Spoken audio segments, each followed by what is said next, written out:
Welcome to Living Once Twice, a lifestyle design and personal adventure podcast. My name is Justin. Come with me as I'm here to help you chart your course for creating the fulfilling life you desire. Join me as every Wednesday we'll dive into the inspiring guest stories, remarkable science, and useful strategies to help you create the momentum you need to take action towards designing your dream life. Remember, your dream life is waiting for you. It's time to go for it. You deserve it.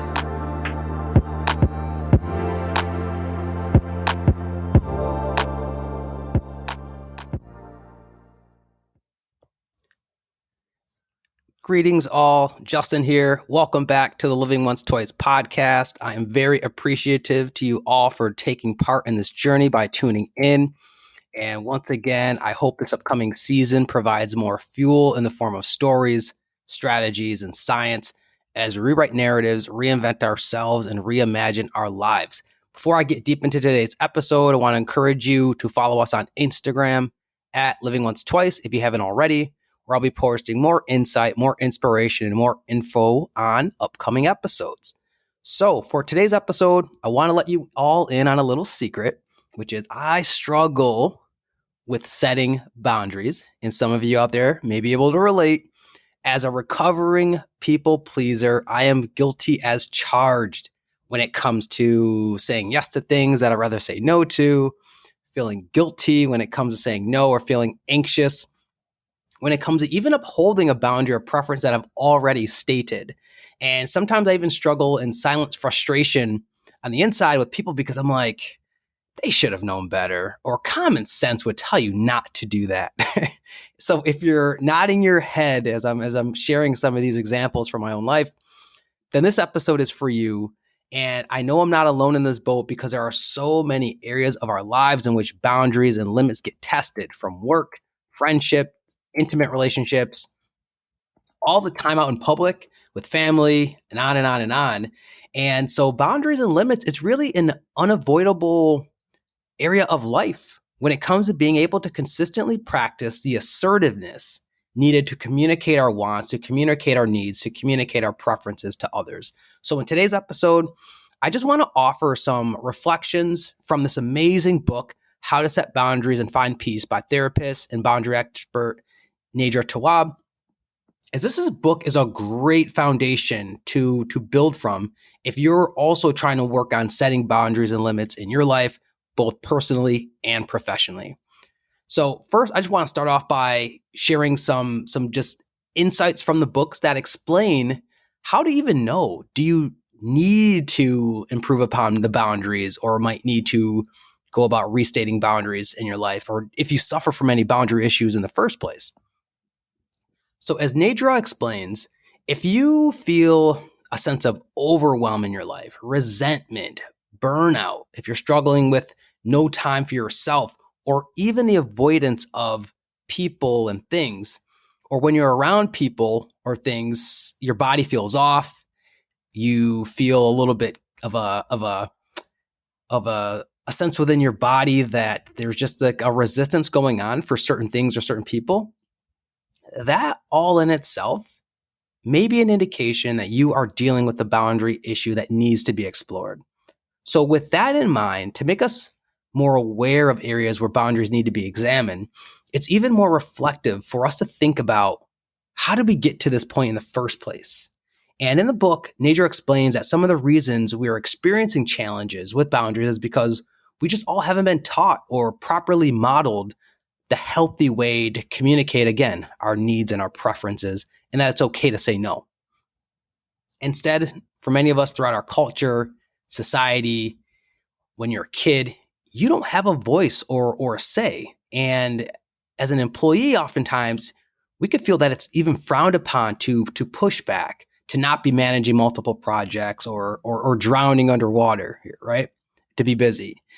And we're even taught that being a true friend or being a part of a family means showing up no matter what, even if it's at the expense of your own peace and your own sanity. You know, that being that ride or die, blood's thicker than water, and family is always there for you. But once again, it comes at the expense of our own wellness.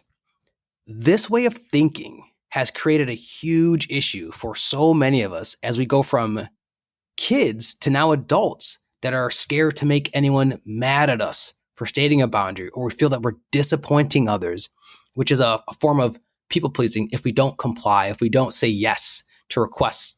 And then even as professionals, we fear the repercussions of what standing up for ourselves could mean if we say, don't take on that extra work, stay late, work the weekends. It's all essentially coming down to self-sabotaging ourselves because we're at war with truly being our authentic self and being accepted and respected for that. So what I'd like to offer in this episode is just 3 powerful takeaways that can help you and I reframe our perception of using boundaries and to really help us to strengthen this area in our lives. So first and foremost, when it comes to setting boundaries, don't feel guilty, as setting boundaries is a form of self-love and self-care. We aren't helping anyone out by trying to keep the peace by withholding our true preferences. And boundaries are a way for us to, as Nedra describes, maintain health and the integrity of a relationship. Boundaries are a way for us to say, I love myself. Setting boundaries, listen, it is not a betrayal of others.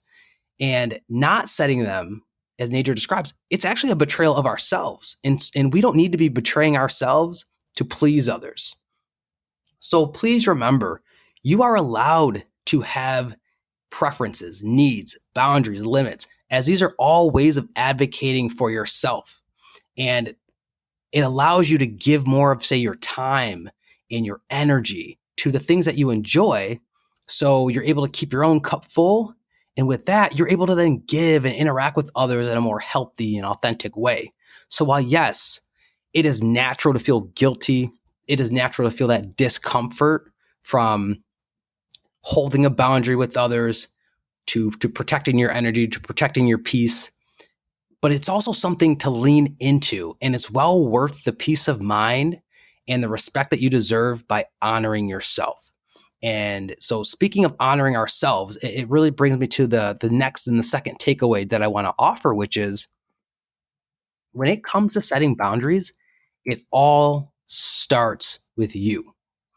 Once again, as I shared earlier, oftentimes the boundaries and the limits that we need to set are in our interactions with others. However, before we teach others to respect our boundaries, we got to learn to honor them ourselves.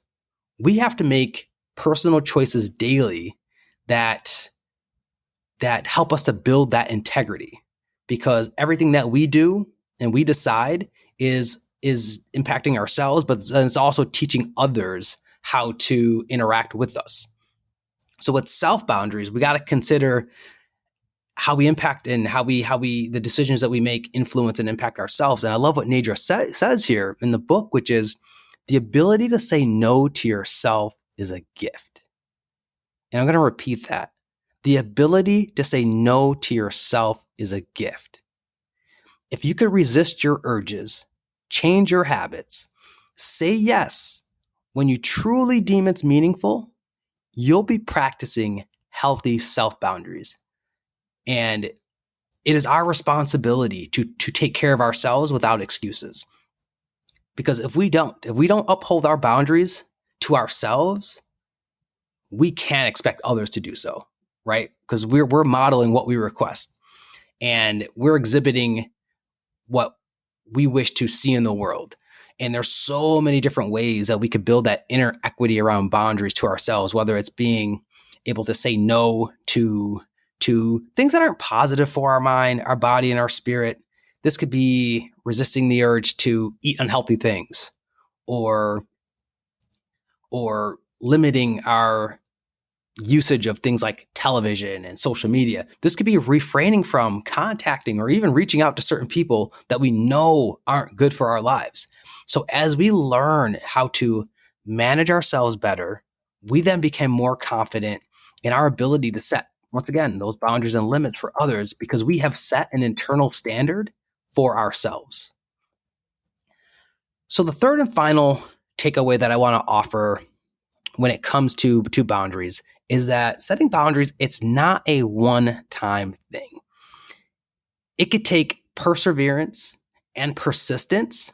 And once again, that assertiveness to communicate our wishes and our needs. And while there's nothing easy about these tough conversations, we can't allow violations, continued violations, or the sorts to go unchecked. Because if we do, these issues are going to fester. And that's going to lead to, once again, the resentment, the anger, the feelings of overwhelm, frustration. And because we need to consistently do this, we got to remember people aren't going to meet a standard that we never express. They can't read our minds, and it's really not their job to do so. And boundaries aren't unspoken rules. People can't guess our wishes and our needs. So we have to do the work, even if it's uncomfortable, to communicate them, to speak up when they aren't being met, and also to ensure that we don't let them slide when people do violate them. Instead, we're telling people how they make us feel whenever a boundary violation occurs. And once again, this sets up a healthy relationship for us with each other and creates that inner peace within ourselves because we're honoring ourselves. So as I prepare to wrap up this episode, just to recap some of the important takeaways from the book here about boundaries, which is, once again, don't feel guilty about setting boundaries, as it's a form of self-love and self-care. And boundaries are not unspoken rules, so they will need to be repeated. They're not a one-time thing. And most importantly, when it comes to setting boundaries, setting limits, it all starts with ourselves. We have to start setting them for ourselves internally and honor and live in integrity to that. And by doing that, we're going to be able to demonstrate to the world how to treat us, our preferences, and we'll have an easier time of, once again, being able to communicate our needs and our preferences with the outside world. And as we start to set them, remember this too. We can't control how people are going to react to this, especially if, in my case, being a people pleaser, always saying that, yes, oftentimes being there for people, the different ways that you show up, but that it's not your job to worry about how people are going to react. It's instead your job to make sure that you are honoring yourself, because once again, that inner integrity is so important to how you treat yourself, to as I stated earlier, showing yourself the self-care and the self-love that you truly deserve. There are so many more powerful takeaways from this book and so I highly encourage you to, if this is an area that you're struggling with or an area you're looking to improve upon, to be sure to check the book out, How to Set Boundaries and Find Peace by Nedra Tawwab. And I think it'll be a great foundation to build from if this is an area that you are looking to grow. And once again, it will contribute to a healthy relationship with others, but more importantly, with yourself. So that is it for today's show. I'd like to thank you all for your presence and tuning in today. If you enjoyed this episode, please show your support by sharing the Living Once Twice podcast on Instagram, LinkedIn, or wherever, leaving us a review on iTunes.